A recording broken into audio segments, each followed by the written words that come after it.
হচ্ছে এমপিভুক্ত শিক্ষক, school, college, মাদ্রাসা, কারিগরি সবাইকে 20% বাড়ি ভাড়া দিতে হবে, 1500 টাকা মেডিকেল ভাড়া দিতে হবে এবং 75% উৎসব ভাড়া দিতে হবে। আর কিন্তু সরকার আজকে আমরা 4 দিন সময় দিয়েছি, এর আগে 2 মাস সময় দিয়েছি। সরকার 12 অক্টোবরের আগে প্রজ্ঞাপন জারি করার কথা, কিন্তু সরকার এখনো পর্যন্ত আমাদের সাথে করতেছে। আমরা আমাদের দাবি মেনে নিচ্ছে না, বরং আমাদেরকে বিদ্যা করে দেখাচ্ছে।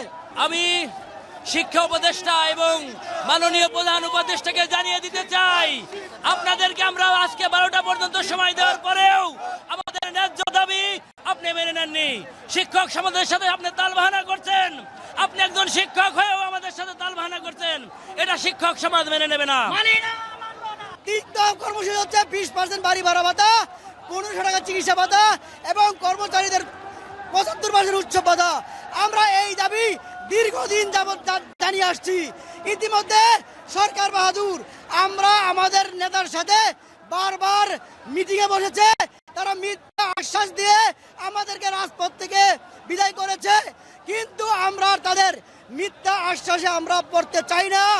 আমরা কেন্দ্রীয় শহীদ মিনার থেকে আজকে শাহবাগ ব্লকের তৈরি করেছি, এরপরেও যদি দাবি না মানে আমরা আগামীকাল আরো কঠোর কর্মসূচি নিয়ে যমুনার উদ্দেশ্যে আমরা লং মার্চ করব।